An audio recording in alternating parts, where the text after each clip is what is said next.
الحمدللہ رب العالمین والصلاة والسلام علی محمد الامین اعوذ باللہ من الشیطان الرجیم بسم اللہ الرحمن الرحیم۔ خواتین و حضرات، ہم میزان کے پہلے حصے کے پہلے باب کا مطالعہ شروع کر رہے ہیں۔ میں نے اس کتاب کو پڑھانا شروع کیا تھا تو اس کی ترتیب کے بارے میں یہ بتایا تھا کہ اس کے 2 حصے کر دیے گئے اور یہ 2 حصے بھی قرآن مجید کی تقسیم کے مطابق کیے گئے ہیں۔ قرآن مجید میں جو دین بیان ہوا ہے وہ خود اس کے بارے میں یہ بتاتا ہے کہ وہ 2 چیزوں کا مجموعہ ہے، ایک الحکمہ اور دوسرے الکتاب۔ الحکمہ کی اس نے وضاحت کی ہے کہ یہ تعبیر ایمان و اخلاق کے مباحث کے لیے اختیار کی گئی ہے، اور الکتاب سے مراد قانون اور شریعت ہے۔ پورا دین ہمیشہ سے انہی 2 چیزوں کا مجموعہ رہا ہے۔ چنانچہ اس کتاب کے بھی انہی عنوانات کے تحت 2 حصے کیے گئے ہیں۔ پہلا حصہ الحکمہ کے عنوان سے ہے اور دوسرا حصہ الکتاب کے عنوان سے ہے۔ ان سے پہلے 2 مقدمے ہیں جن کا ہم مطالعہ کر چکے ہیں۔ اس پہلے حصے میں، جس کو الحکمہ کا عنوان دیا گیا ہے، پہلا باب ایمانیات کا ہے۔ یہ بات ہر شخص جانتا ہے کہ ہم جب مذہب کی بات کرتے ہیں تو 2 ہی چیزیں کہی جاتی ہیں کہ یہ ہمارے عقائد ہیں اور یہ اعمال ہیں جن کو مذہب اختیار کرنے کی تلقین کرتا ہے۔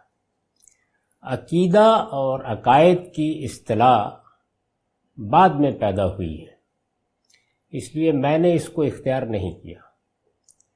قرآن مجید کی تعبیر ایمان یا ایمانیاتی ہے، یعنی ایمان کی تعبیر قرآن مجید نے اختیار کی ہے، جس کو اگر جمع کے لحاظ سے استعمال کیا جائے تو ایمانیات ہی کا لفظ وجود میں آئے گا۔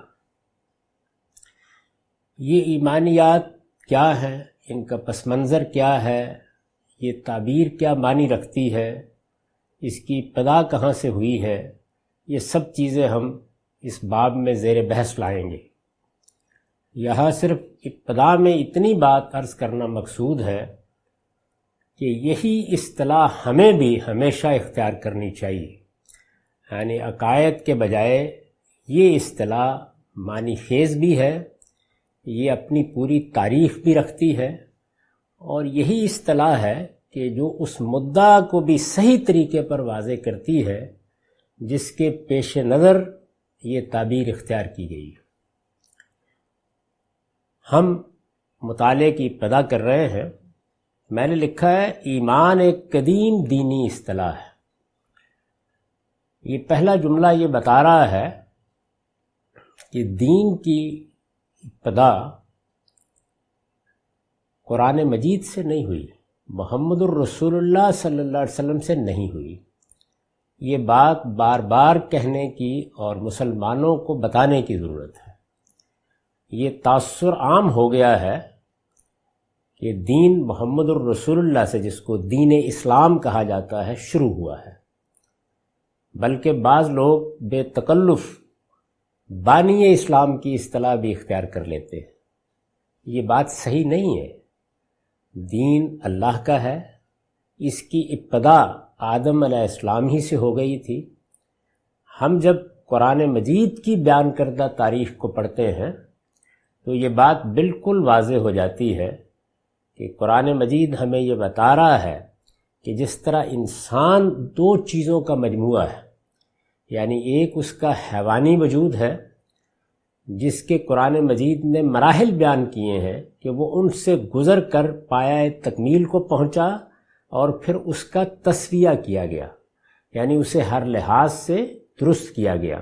جیسے آپ کوئی نقش بناتے ہیں تو آپ اس کو فائنل ٹچز دیتے ہیں۔ اس کے لیے قرآن مجید نے تسویہ کا لفظ اختیار کیا ہے، تو اس کا تسویہ کیا گیا اور اس سے وہ حیوانی وجود پایہ تکمیل کو پہنچ گیا۔ اس کے بعد ایک آسمانی روح آئی، ایک آسمانی امر آیا، اور وہ ہے جس نے اس حیوانی وجود کو انسانی شخصیت سے نواز دیا۔ قرآن مجید اس کے لیے یہ تعبیر اختیار کرتا ہے کہ گویا ہم نے انسان کو اب اٹھا کھڑا کیا خلقاً آخر، ایک دوسری ہی مخلوق بنا کر، یعنی وہ انسان ہی تھا جب اس کے حیوانی وجود کی تخلیق شروع ہوئی، وہ انسان ہی تھا جب وہ پایہ تکمیل کو پہنچا، لیکن اپنے وجود کے لحاظ سے، اپنے جسم کے لحاظ سے، اپنے قالب کے لحاظ سے انسان تھا۔ اس میں انسانی شخصیت اللہ کے اس امر سے آئی۔ تو جس طریقے سے انسان کی حیثیت سے جب زندگی شروع کرتا ہے، جیسے کہ قرآن مجید نے تاریخ بتائی ہے، تو وہ ایک حیوان نہیں ہے جو ارتقاء کے مراحل سے گزر رہا ہے، وہ انسان ہے جس کو انسانی شخصیت امر الہی سے دے دی گئی ہے۔ سیدنا آدم علیہ السلام اور سیدہ حوا وہ اس لحاظ سے زندگی شروع کر رہے ہیں۔ اب ظاہر ہے کہ یہ انسان اپنی ایک فطرت رکھتا ہے، جس طرح کہ ہر تخلیق ایک فطرت رکھتی ہے۔ یہ انسان اپنے اندر کچھ علم، اس علم کے اطلاقات لے کے آیا ہے۔ تو ہم جب یہ کہتے ہیں کہ یہ چیز انسان کی فطرت ہے، تو اصل میں اس پورے انسان پر حکم لگا رہے ہوتے ہیں۔ پھر اس کے بعد ایسا نہیں ہوا، جیسے کہ قرآن مجید نے صراحت کی ہے کہ اسی طرح اپنی فطرت اور اپنی عقل کی رہنمائی میں اس نے سفر کی ابتدا کر دی، اور کوئی مرحلہ ایسا آ گیا کہ جس کے بعد پھر اسے نبوت سے سرفراز کیا گیا۔ قرآن مجید یہ بتاتا ہے کہ سیدنا آدم ہی کو نبوت سے سرفراز کر دیا گیا۔ گویا انسان کی فطرت اور آسمان سے آنے والی وحی کا باہمی طور پر آمیز کر کے ایک فکر کی بنیاد رکھنا، یہ قرآن کی بتائی ہوئی تاریخ ہے۔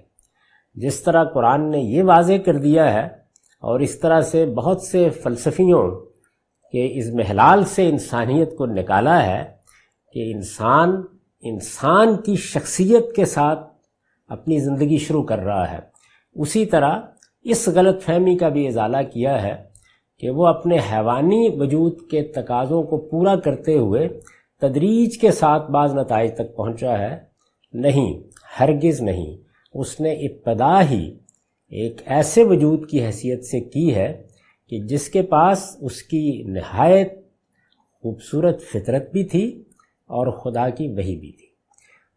یہ در حقیقت خدا کا دین تھا جو اس کو ابتدا میں دیا گیا، اور یہ ابتدا ہی سے دو چیزوں کا مجموعہ رہا ہے۔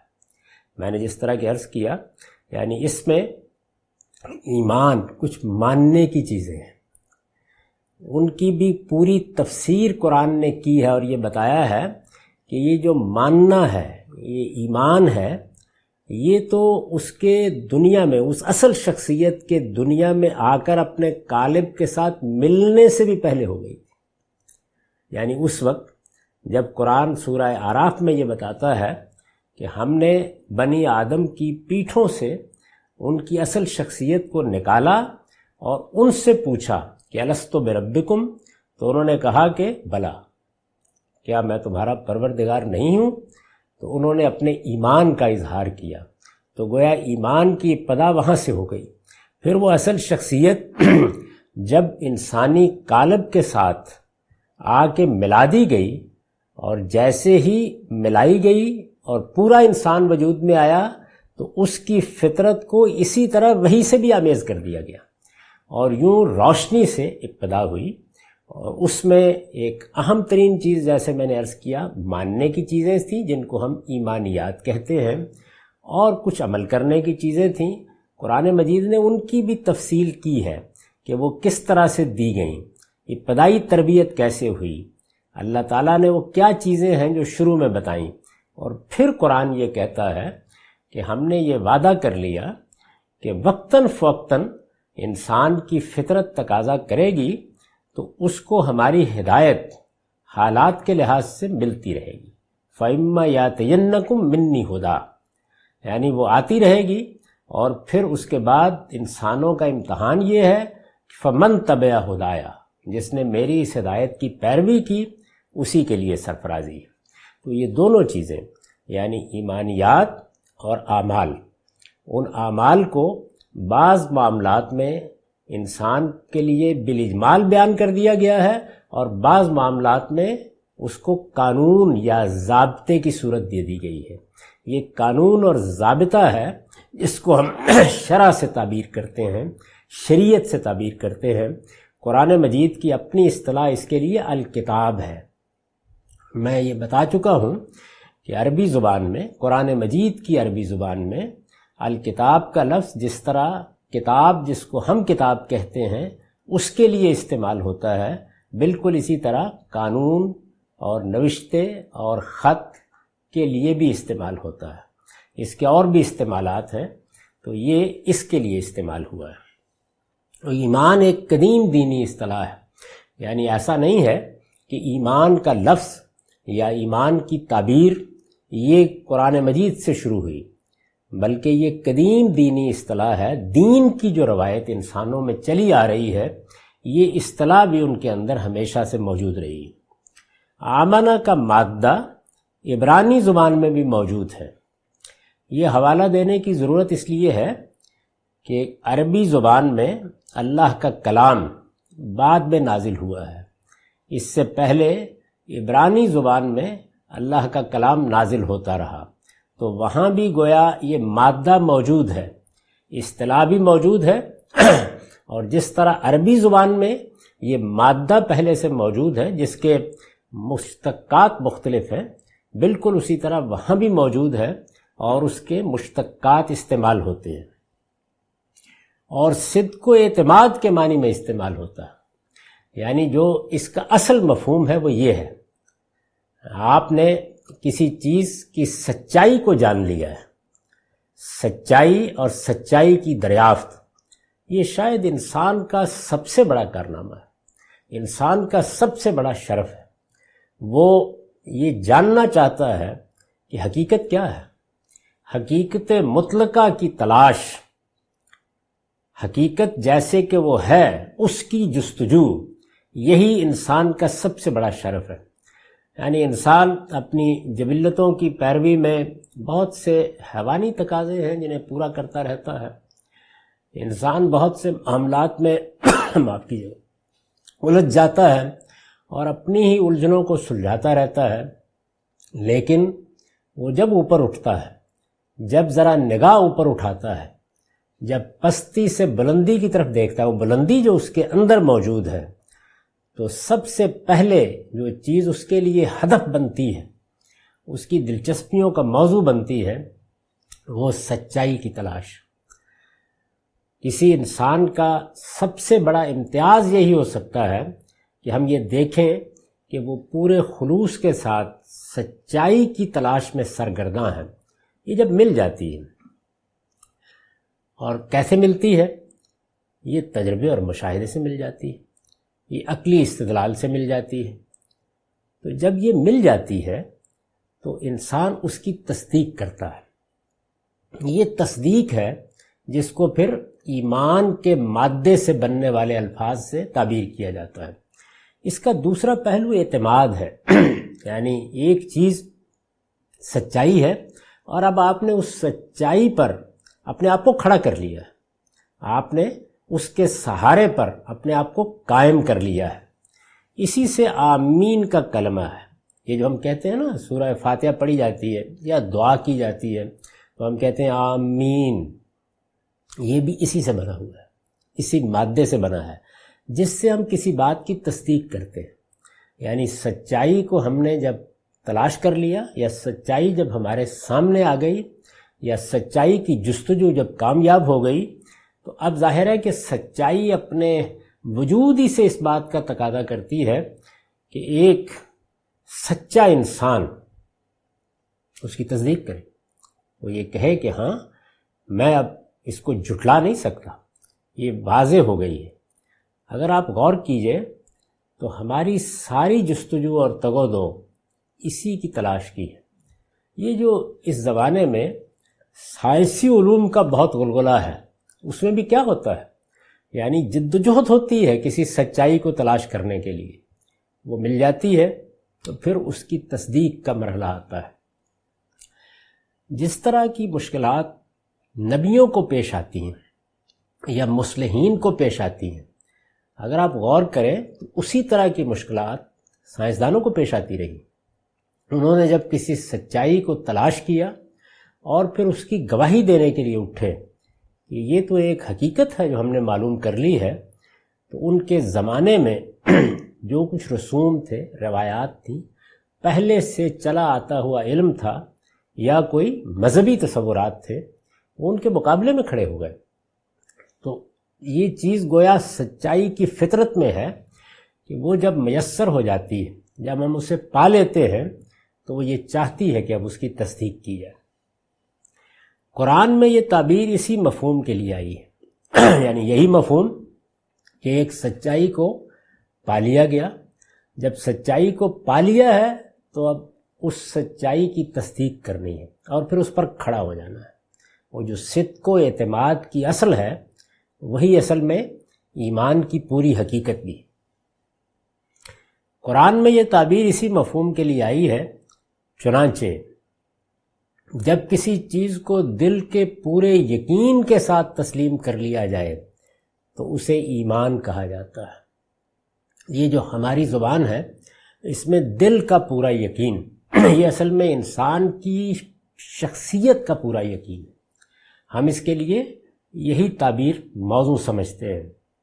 یہ سائنسی نوعیت کی بحث ہے کہ دماغ کیا کرتا ہے اور دل کیا کرتا ہے، لیکن ادب کی زبان میں جو تعبیریں اختیار کی جاتی ہیں، وہ تعبیریں ہی اصل میں صحیح تعبیریں ہوتی ہیں، اس لیے کہ وہ انسان کے اس پورے عمل کی گواہی دیتی ہیں۔ تو جب میری پوری شخصیت کسی چیز کو تسلیم کر لیتی ہے اور پورے یقین کے ساتھ تسلیم کر لیتی ہے تو اس کو ایمان کہا جاتا ہے۔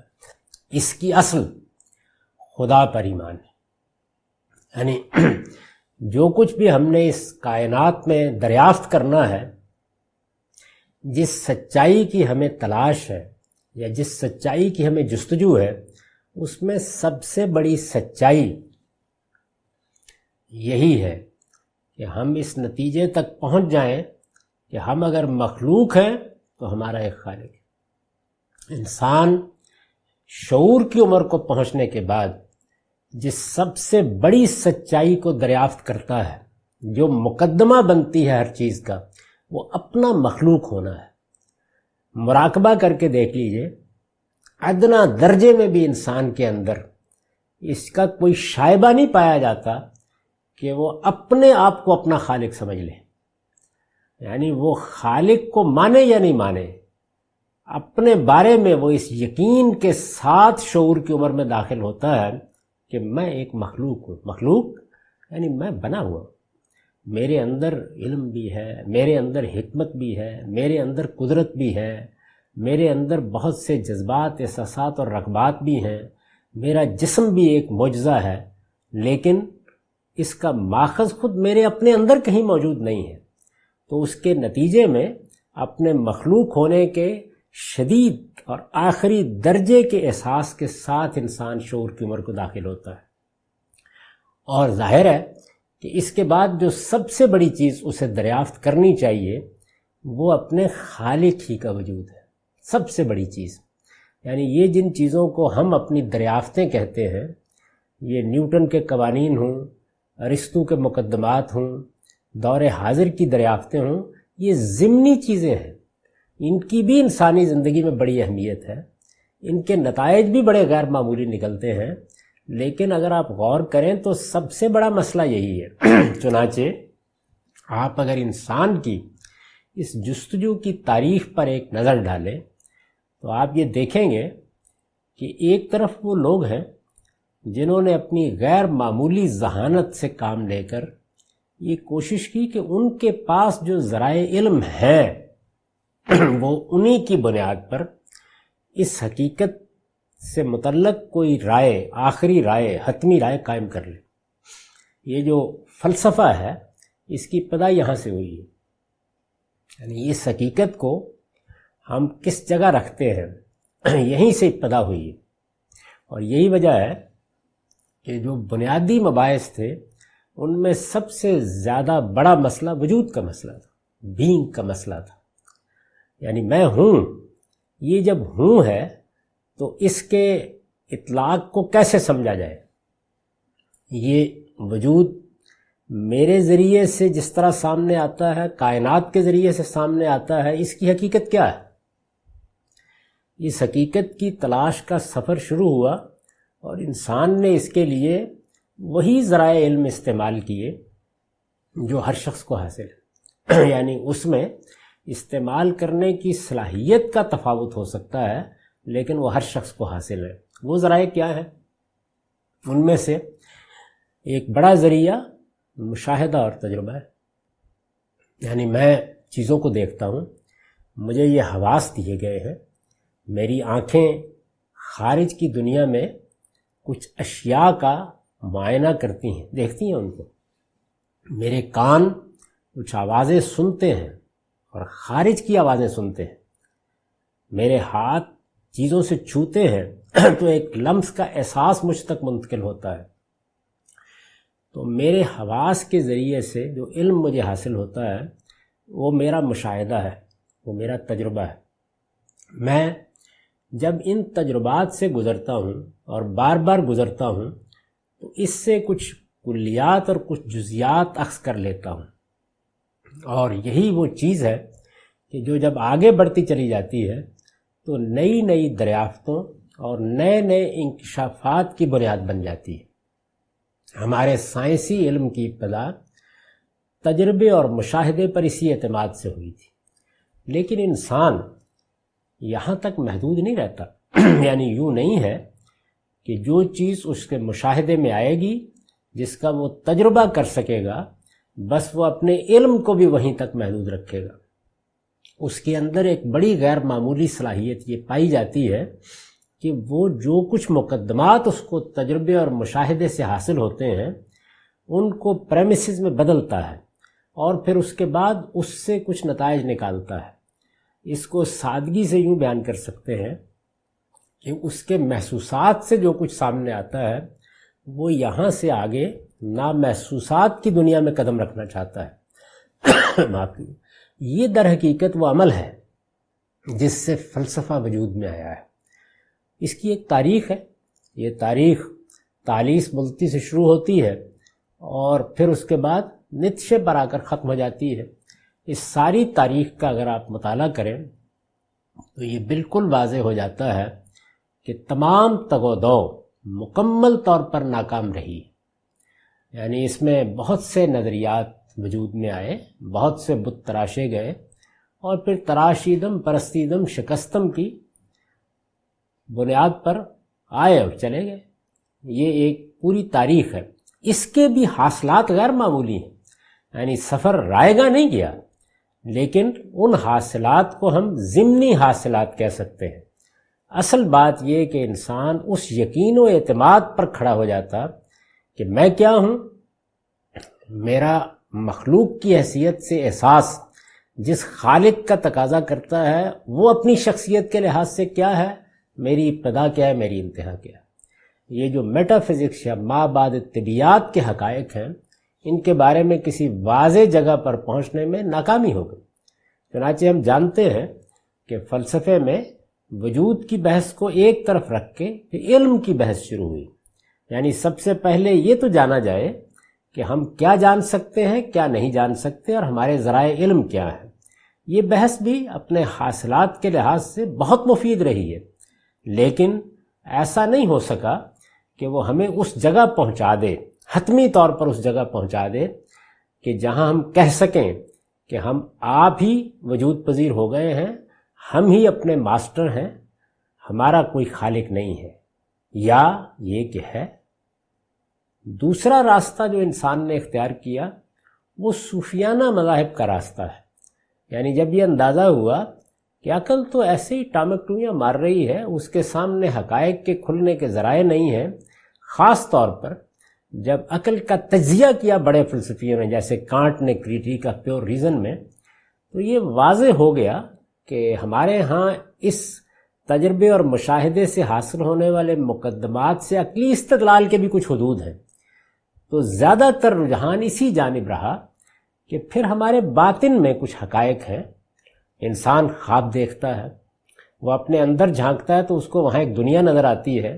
تو آئیے باہر سے اندر کی طرف چلتے ہیں. یہ جو باطن کا سفر ہے، اسی نے صوفیانہ مذاہب کو وجود بخشا ہے. اس سارے عمل میں بھی انسان کچھ عقائد، کچھ نظریات پیدا کرتا ہے، اور ان کے لیے بھی اگر کوئی صحیح تعبیر ہو سکتی ہے تو وہ یہی ہو سکتی ہے کہ وہ کچھ چیزوں کو مانتا ہے یا ان پر ایمان رکھتا ہے. تو اگر آپ غور کر کے دیکھیں تو اگرچہ حاصلات کے لحاظ سے تو یہ دونوں تگ و دو کے سفر بہت کچھ لے کے انسان کے پاس آئے ہیں. مثلا جو عقلی سفر تھا اس نے سائنس کو وجود بخشا ہے، اس کے نتیجے میں بہت سے حقائق کا تجزیہ کرنے میں مدد ملی ہے. اور یہ جو باطنی سفر تھا، اس سے بھی انسان کو، انسان کی نفسیات کو، اس کے نفس میں کار فرما اصولوں کو اور قوانین کو سمجھنے کی مدد ملی ہے. اس کے بھی حاصلات بہت ہیں، لیکن اصل منزل کیا تھی؟ یہ کہ یہ مخلوق اس حتمی فیصلے تک پہنچ جائے کہ اس کا ایک خالق ہے یا نہیں. یہ جو اصلی ہدف ہے، اس کو سامنے رکھے تو اس کی بنیاد پر یہ بات کہی ہے میں نے کہ اس کی اصل خدا پر ایمان یعنی ایمان کے سفر میں اصل کی حیثیت کس چیز کو حاصل ہے؟ سب سے پہلی اور سب سے بڑی دریافت یہی ہونی چاہیے. یعنی یہ دریافت ہو گئی تو گویا ساری گتھیاں سلجھ گئی، یہ قفل ابجد کھل گیا. اس کے بعد باقی چیزیں ہوتی رہیں گی. یہ نہیں ہوئی تو گویا جو اصل تھی وہی گرفت میں نہیں آ سکی، اور حاصلات پر آپ خوش ہو سکتے ہیں. یعنی آپ نکلے گھر سے اور پیش نظر یہ تھا کہ کہیں جائیں اور آب حیات دریافت کر لائیں. آب حیات تو نہیں ملا، لیکن اور بہت سی سیر و سفر کی چیزیں دریافت ہو گئیں. انسان کے علمی سفر کو آپ دیکھیں تو اس کا معاملہ یہی ہے. وہ آج بہت سی چیزوں کو مانتا ہے، بہت سی چیزوں کو یقین کے درجے میں مانتا ہے، لیکن وہ ساری چیزیں بہت فروتر ہیں. وہ تو قریب کی چیزیں ہیں. وہ ان قریب کی چیزوں کو آج کے زمانے میں بڑی اہمیت دیتا ہے، اس میں کوئی شبہ نہیں. لیکن اصلی ہدف کیا تھا جس کے لیے یہ سفر شروع ہوا تھا؟ وہ وہی تھا جس کو میں نے اس طرح بیان کیا کہ اس کی اصل خدا پر ایمان ہے. یعنی ہمارے دینی سفر میں جب اللہ تعالیٰ نے جس طرح کہ ہمیں بتایا ہے، آسمان کی وحی آئی اور آدم علیہ السلام کو ہدایت دی گئی، تو سب سے پہلے جس چیز پر ان کا یقین راسخ ہوا وہ یہ تھا کہ میرا ایک خالق ہے. اور وہ خالق ہے کہ جس کو کوئی بھی نام دے لیجئے، خدا، اللہ، کوئی نام دے لیجئے، ایل، وہ ہے کہ جو در حقیقت میرے لیے میری سب سے بڑی دریافت ہے.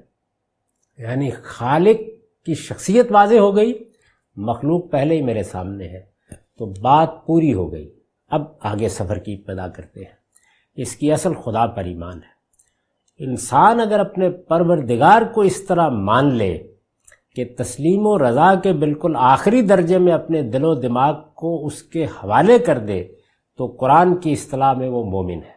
یعنی اب اللہ کی کتاب قرآن مجید، ہمارے پاس اللہ کی وحی کا، اللہ تعالیٰ کے کلام کا مستند ترین ذخیرہ وہی ہے. یعنی وہ ہمیں بتاتا ہے کہ یہ بات تو اصل میں آدم علیہ السلام پر بھی واضح کر دی گئی تھی، لیکن واضح کی گئی تھی تو وہ کس طرح واضح ہوئی، ان سے کیا بات کی گئی، اس کے لیے بھی ہمارے پاس کوئی مستند ترین اگر ذریعہ ہے تو وہ خود قرآن مجید ہی ہے. تو قرآن مجید یہ کہتا ہے کہ خدا پر ایمان کس درجے میں مطلوب ہے. یعنی اس پروردگار نے ہمارے سامنے آنے سے تو انکار کر دیا، یعنی ہم اس سے غیب میں ڈال دیے گئے ہیں.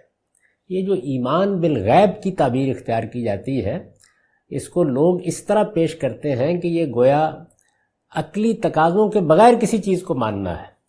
اس کا مطلب یہ ہے کہ ہم غیب میں ڈال دیے گئے ہیں، یعنی ہم اپنے حواس کی گرفت میں نہیں لے سکتے پروردگار اور اس کی اس کائنات کو کہ جو حتمی نتیجے تک پہنچا دے۔ تو جب نہیں لے سکتے، گرفت میں نہیں لے سکتے، تو پھر ہمیں کیا کرنا ہوتا ہے؟ ظاہر ہے کہ ہمیں پھر ایک سفر کرنا ہوتا ہے۔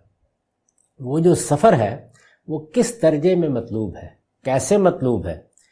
تو اللہ تعالیٰ نے پیغمبروں کے ذریعے سے ہمیں بتایا کہ یہ ایمان کس درجے میں تم سے مطلوب ہے۔ اس کی تمام تر بنیادیں تمہارے وجود میں، تمہاری فطرت میں رکھ دی گئی ہیں۔ اس کو میں نے بیان کیا ہے کہ انسان اگر اپنے پروردگار کو، یعنی پہلی بات یہ کہ میرا ایک پروردگار ہے، اور جب یہ یقین ہو گیا کہ میرا ایک پروردگار ہے تو اب اس کو ماننا ہے۔ ماننے کے لیے آخری منتہا کیا ہے؟ تسلیم و رضا کا آخری درجہ۔ یعنی جب خالق ہے تو مخلوق کے لیے سرکشی کا کوئی سوال نہیں، یعنی خالق نہیں ہے، کوئی شخص یہاں کھڑا ہے تو بحث ہوگی، اگر ہے تو پھر مخلوق اور خالق کا رشتہ وہی ہو سکتا ہے کہ جس کو ہم سر تسلیم خم سے تعبیر کرتے ہیں۔ اصل میں جب میں کسی کے سامنے سر تسلیم خم کر دیتا ہوں، جب میں اپنے آپ کو پوری طرح اس کے سپرد کر دیتا ہوں، جب میں سراسر اس کی رضا کا طالب ہو جاتا ہوں، تو پھر میرے لیے صحیح ترین تعبیر کیا ہے؟ عبد، بندہ۔ اسی لیے ہمارے ہاں قرآن مجید میں خدا کے ساتھ میرے اور آپ کے تعلق کے لیے جو تعبیر اختیار کی گئی ہے وہ عبد اور معبود کی تعبیر ہے۔ صوفیانہ مذاہب میں یہ تعبیر عاشق اور معشوق کی۔ فلسفے میں کوئی زندہ تعلق ہی قائم نہیں ہوتا، ایک زیادہ سے زیادہ محرک اول کو یا علت العلل کو دریافت کر لیا جاتا ہے، جس نے گویا ایک تالاب میں ہاتھ مارا اور لہریں پیدا ہو گئیں اور اب اپنے طریقے سے چلی جا رہی ہیں، دور کناروں تک چلی جا رہی ہیں۔ لیکن جو پیغمبروں کی ہدایت ہے اس میں نوعیت بالکل الگ ہے، اس میں ایک زندہ تعلق پیدا ہوتا ہے، اور وہ زندہ تعلق تسلیم و رضا کا تعلق ہے۔ انسان اگر اپنے پروردگار کو اس طرح مان لے کہ تسلیم و رضا کے بالکل آخری درجے میں اپنے دل و دماغ کو اس کے حوالے کر دے، تو قرآن کی اصطلاح میں وہ مومن ہے۔ یعنی جب قرآن کہتا ہے مومن تو اس کا مطلب یہ ہوتا ہے، یعنی صرف یہ نہیں ہے کہ میں نے ایک نظریے کو یا کسی عقیدے کو قبول کر لیا ہے، اتنی بات نہیں ہوتی، بلکہ میں نے اس حقیقت کو دریافت کر لیا ہے کہ میں مخلوق ہوں اور میرا ایک خالق ہے، اور مخلوق کی حیثیت سے میری آخری جد و جہد یہ ہونی چاہیے کہ میں اپنے آپ کو اپنے خالق کے سپرد کروں اور اس کی رضا کے سامنے سرنڈر کر دوں۔ یہ وہ چیز ہے جب اپنے پورے وجود کے ساتھ میرے لیے ایک حقیقت بن جاتی ہے تو اس کو ایمان کہتے ہیں۔ اس میں پھر ایک اور لفظ استعمال کیا گیا ہے، بالکل آخری درجے میں اپنے دل و دماغ کو اس کے حوالے کر دیں۔ یہ بھی انسانی شخصیت کے لیے ایک ادبی تعبیر ہے۔ آپ اس کی جگہ یہ الفاظ بھی رکھ سکتے ہیں کہ اپنی شخصیت کو اس کے حوالے کر دیں۔ امام حمید الدین فرائی نے اپنی تفسیر میں لکھا ہے، پس وہ یقین جو خشیت، توکل اور اعتقاد کے تمام لوازم و شرائط کے ساتھ پایا جائے ایمان ہے۔ یعنی ایک یقین پیدا ہوا ہے، وہ فلسفیانہ سا یقین نہیں ہے، وہ ایسے نہیں ہے کہ ایک سائنسی اطلاع موصول ہوئی ہے، نہیں، میری پوری شخصیت کو یہ یقین حاصل ہوا ہے کہ میرا ایک خالق ہے۔ یہ یقین سب سے پہلی چیز جو میرے اندر پیدا کرے گا وہ خشیت ہے، میں جھک جاؤں گا۔ یعنی خالق ہے تو پھر مخلوق کی حیثیت سے سرکشی اور استکبار میرے شائن شان نہیں ہے۔ اس کا لازمی نتیجہ کیا ہے؟ خشیت۔ جب وہ میرا خالق ہے اور میں اپنے پورے وجود کے ساتھ اس کے سامنے جھک گیا ہوں، یعنی صرف کمر نہیں جھکی جیسے کہ نماز میں جھکتی ہے، نہیں، دل و دماغ جھک گئے ہیں۔ اس سے جو کیفیت پیدا ہوتی ہے اسی کو قرآن خشیت سے تعبیر کرتا ہے۔ تو اب میرا سارا بھروسہ بھی اسی پر ہوگا۔ کیوں؟ اس لیے کہ میں مخلوق ہوں، تو اس کا مطلب ہے میں کھڑا ہی اپنے خالق کے سہارے پر، اس کے سوا اور کوئی چیز بھی میرا حقیقی سہارا نہیں ہے۔ اسی کو توکل کہا جاتا ہے، اور یہ توکل ایک خاص طرح کا اعتقاد پیدا کرتا ہے۔ یعنی اب میں یہ مان لیتا ہوں کہ اس کی طرف سے جو چیز آئے گی وہ خیر ہوگا، وہ میرے اوپر اعتماد کرتا ہے، میں اس پر اعتماد کرتا ہوں، میں اس کا بندہ ہوں، اور بندے کی حیثیت سے وہ مجھے مخاطبت کا شرف بخشے گا، اپنا کوئی پیغام پہنچائے گا، مجھ سے کوئی تقاضا کرے گا تو میں اس کو اسی طرح قبول کروں گا جس طریقے سے فطرت کے قوانین اپنے تقاضوں کو قبول کرتے ہیں۔ تو یہ میں نے لکھا ہے کہ امام حمید الدین فرائی نے اس کی جو تعبیر اختیار کی، پس وہ یقین جو خشیت، توکل اور اعتقاد کے تمام لوازم و شرائط کے ساتھ پایا جائے، یعنی خشیت جیسے کہ وہ ہونی چاہیے، توکل جیسے کہ وہ ہونا چاہیے، اعتقاد جیسے کہ وہ ہونا چاہیے، پھر اس کو ایمان کہتے ہیں۔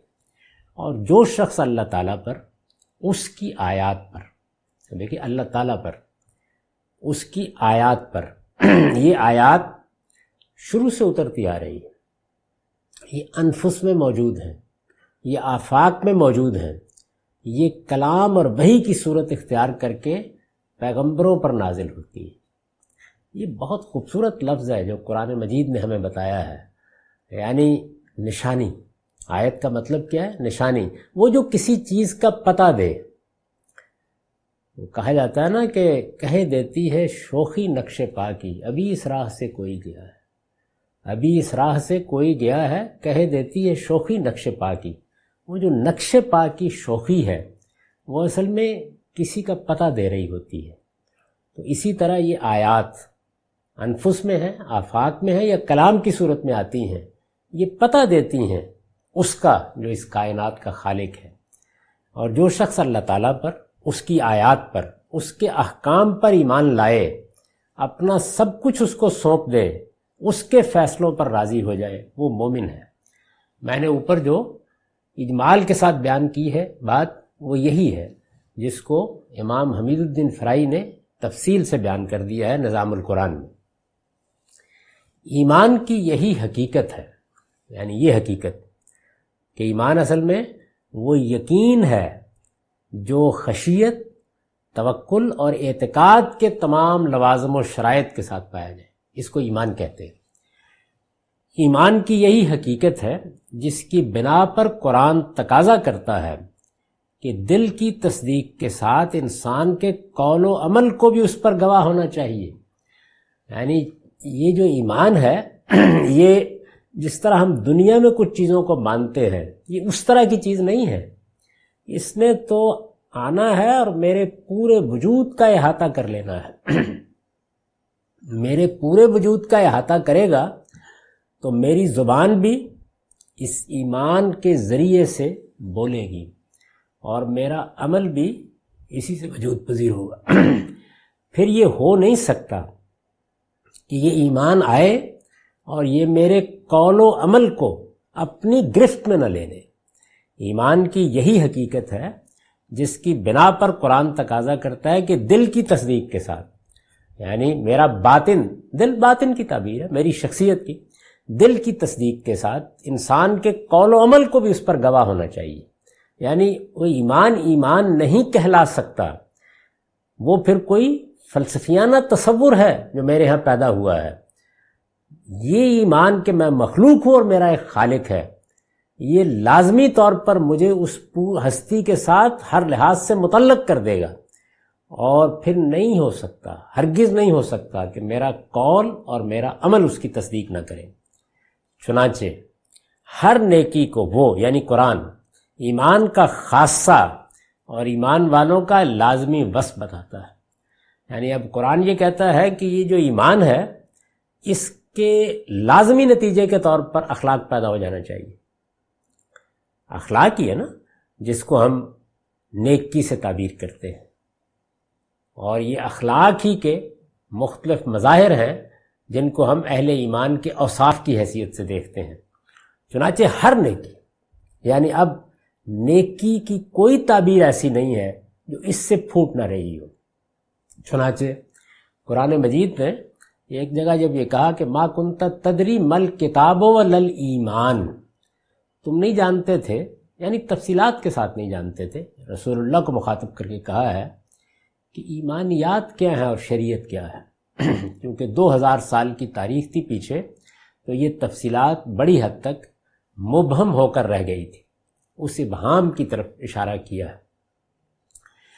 تو یہ جو اس درجے میں ایک چیز کو جاننا ہے کہ میں اس کی حقیقت کو مان لوں، اس کا لازمی نتیجہ یہ ہے کہ میری فطرت کے اندر جو چھپا ہوا خیر ہے وہ اس کے ذریعے سے ظہور پذیر ہو۔ تو قرآن نے اس آیت میں ایمان کا لفظ استعمال کیا، آگے اخلاق یا جن کو ہم اعمال صالحہ کہتے ہیں ان کا کوئی ذکر نہیں کیا۔ وہ حقیقت میں اس سے ظہور پذیر ہوتے ہیں، یہ بیج ہے جس سے وہ درخت اگتا ہے۔ دوسری جگہوں پر یعنی یہاں ذکر نہیں کیا اس لیے کہ وہ اس کے اندر موجود ہے، دوسری جگہوں پر پھر آگے وہ تعبیریں آئیں گی اور میں اس کا حوالہ دوں گا کہ جہاں ہر نیکی کو اس سے پھوٹتا ہوا دکھایا ہے۔ چنانچہ ہر نیکی کو وہ ایمان کا خاصہ اور ایمان والوں کا لازمی وصف بتاتا ہے۔ جن روایتوں میں اس طرح کی چیزیں بیان ہوئی ہیں کہ مسلمان وہ ہے جس کے ہاتھ اور زبان سے دوسرے مسلمان محفوظ ہوں۔ اب یہ دیکھیے نا کہ مسلمان یعنی وہ کہ جس نے مان لیا ہے، مسلمان کا یہ مطلب ہے کہ جس نے مان لیا ہے، مسلم جس نے اپنے آپ کو تسلیم اور رضا کے ساتھ خدا کے سپرد کر دیا ہے، وہی جو ہم نے اوپر تعریف کی تھی، اسی سے یہ لفظ بنا ہے مسلم، ٹو سرنڈر، اپنے آپ کو گویا حوالے کر دیا ہے۔ قرآن مجید میں تعبیر اختیار ہوئی ہے نا، اسلمت لرب العالمین، میں نے اپنے آپ کو اپنے پروردگار، جہانوں کے پروردگار کے حوالے کر دیا۔ حوالے کر دینا، اپنے آپ کو سرنڈر کر دینا، یہ اصل میں اسلام ہے۔ تو اب اسلام اگر یہ ہے تو ظاہر ہے کہ یہ کس چیز کا بیان ہے؟ یہ میرے ایمان کے اظہار کا نام ہے۔ لیکن رسالت مآب صلی اللہ علیہ وسلم سے اس طرح کی باتیں جب ہم حدیثوں میں دیکھتے ہیں کہ مسلمان وہ ہے جس کے ہاتھ اور زبان سے دوسرے مسلمان محفوظ، تو ایک نیکی کو گویا اسلام قرار دے دیا ہے۔ تو اس سے کوئی اجنبیت نہیں ہونی چاہیے۔ مطلب یہ ہے کہ اگر وہ ایمان باطن میں موجود تھا تو اس کا ظہور اسی صورت میں ہونا چاہیے تھا، اسی اخلاقی رویے میں ہونا چاہیے تھا۔ اور ایمان کی 70 سے کچھ اوپر شاخیں ہیں جن میں سے ایک شرم و حیا بھی ہے۔ یہ روایت بھی بخاری اور مسلم دونوں میں ہے۔ اس سے پہلے میں نے جس روایت کا حوالہ دیا وہ بھی بخاری اور مسلم دونوں میں ہے۔ اس سے بھی کیا مراد ہے؟ یعنی ایمان کی 70 سے کچھ اوپر شاخیں ہیں۔ ایمان تو اپنی حقیقت کے لحاظ سے ایک ہی چیز کا نام ہے، خدا پر ایمان، لیکن پھر یہ بیج جب ایک مرتبہ برگ و بار لاتا ہے تو جس طرح سے ایک تناور درخت وجود میں آتا ہے ایسے ہی وجود میں آتا ہے، پھر اس کی بہت سی شاخیں ہیں، ان میں سے ایک شرم و حیا بھی ہے، یعنی ایک خیر، ایک نیکی، ایک اخلاقی رویہ۔ اور جو اللہ پر اور قیامت کے دن پر ایمان رکھتا ہے اسے چاہیے کہ ہمسائے سے حسن سلوک کرے، مہمان کی عزت کرے اور بھلائی کی بات کرے یا خاموش رہے۔ تو یہ دیکھیے، یہ بیان کیا کہ اگر تم مسلمان ہو تو تمہارے ہاتھ اور تمہاری زبان سے دوسرے مسلمان محفوظ رہنے چاہیے، گویا ایک نیکی کو ایمان کا تقاضا اور اسلام کا تقاضا قرار دے دیا، شرم و حیا کو اس کا تقاضا قرآن دے دیا۔ اللہ اور قیامت کے دن پر ایمان ہے تو پھر انسان کے اخلاقی وجود کو کس طرح سامنے آنا چاہیے اس کو بیان فرمایا۔ اپنے ہمسائے سے اس نے سلوک کرے، مہمان کی عزت کرے اور بھلائی کی بات کرے یا خاموش رہے۔ یہ جو روایتیں ہیں وہ اسی حقیقت کی طرف اشارہ کرتی ہیں۔ یعنی کس حقیقت کی طرف اشارہ کرتی ہیں؟ اس حقیقت کی طرف کہ ایمان خدا پر ایمان سے ابتدا کرتا ہے، اس کی اصل وہی ہے، اس کی حقیقت وہی ہے، لیکن یہ بیج جب ایک مرتبہ کشتے دل میں پڑ جاتا ہے تو پھر یہ ایک تناور درخت کی طرح آگے بڑھتا ہے، اور جس کو ہم اعلیٰ اخلاق کہتے ہیں یا اخلاق عالیہ کہتے ہیں، وہ سب کے سب گویا اسی کی شاخ ہے۔ نیکی ہر نیکی، ہر اعلیٰ وصف اسی ایمان کے نتیجے کے طور پر اس سے متعلق ہوتا ہے۔ یہی وہ چیز ہے کہ جس کو امام حمید الدین فرائی نے اس طرح بیان کیا تھا کہ قول و عمل پھر تصدیق کرتے ہیں اس کی، یعنی میرا ایمان جب خارج سے متعلق ہوتا ہے تو یا قول سے ہوگا یا عمل سے ہوگا، تو وہ گویا جو اصل ہے اسی سے پھوٹے ہوئے ہوتے ہیں۔ یعنی یہ نہیں ہوتا کہ بیج تو بویا گیا تھا آم کا اور اوپر کیکر اگایا ہے، یہ نہیں ہو سکتا، بلکہ اوپر جو شاخیں آئی ہیں، جو برگ و بار آئے ہیں، وہ ٹھیک اسی بیج سے نکلے ہوئے ہوتے ہیں، ان کا باہمی تعلق بیان کیا جا سکتا ہے۔ تو عبد اور معبود کا جو تعلق پیدا ہوتا ہے ایمان کے نتیجے میں، اس میں عبد اپنی عبدیت کے ساتھ جیتا ہے، وہ عبدیت تسلیم و رضا پیدا کرتی ہے۔ تسلیم و رضا ہے کہ جو اصل میں میرے باطن میں خدا کے ودیت کردہ خیر کی صورت میں ظہور پذیر ہو جاتی ہے۔ تو نیکی گویا ایمان کا خاصہ ہے، اور ساری نیکیاں یہ ایمان والوں کے لازمی اوصاف ہیں۔ تو یہ روایتیں محض مثال کے طور پر ذکر کی گئی ہیں کہ رسالت مآب صلی اللہ علیہ وسلم نے ان میں در حقیقت یہی بات واضح کرنے کی کوشش کی ہے کہ ایمان کے بارے میں یہ خیال نہ کرو کہ وہ محض کوئی عقیدہ ہے جو تم نے اختیار کر لیا۔ خدا پر سچا ایمان جو خشیت اور جو توکل اور اعتماد پیدا کرتا ہے، جو تسلیم و رضا کی حقیقت تک تمہیں پہنچاتا ہے، وہ پھر اپنا ظہور نیکی کی صورت میں کرتا ہے، یہ اس کا لازمی تقاضا ہے۔ اس سے واضح ہے کہ قرآن مجید میں ایمان کے بعد عمل صالح کا ذکر ایک طرح کی وضاحت کے طور پر آتا ہے۔ یعنی یہ جو قرآن مجید میں ایمان کے بعد کہا جاتا ہے الذین آمنوا وعملوا الصالحات، ایمان کے بعد عمل صالح، تو یہ کوئی دوسری چیز نہیں ہے، یہ اصل میں اسی ایمان کا ایک تقاضا ہے۔ تو گویا ایک طرح کی وضاحت ہے، اور اس کی نوعیت بالکل وہی ہے جو عام پر خاص کے عطف کی ہوتی ہے۔ یعنی ہم بعض اوقات ایک عام چیز بولتے ہیں جس میں سارے ہی پہلو موجود ہوتے ہیں، اور پھر اس کے کسی ایک پہلو کو نمایاں کرنے کے لیے اس کو اس کے اوپر عطف کر دیتے ہیں۔ اس کی مثالیں قرآن مجید میں بھی، ہماری عام زبان میں بھی ہوتی ہیں۔ تو بالکل اسی طرح سے یہ عمل الصالحات بھی آ گیا ہے۔ اس کے بعد میں نے لکھا ہے کہ امام فراہی نے نظام القرآن میں اس کی توضیح کس طرح کی ہے، ان کا ایک اقتباس ہے، اس کا مطالعہ ہم اگلی نشست میں کریں گے۔ اقول قولی ھذا واستغفر اللہ لی ولکم ولسائر المؤمنین۔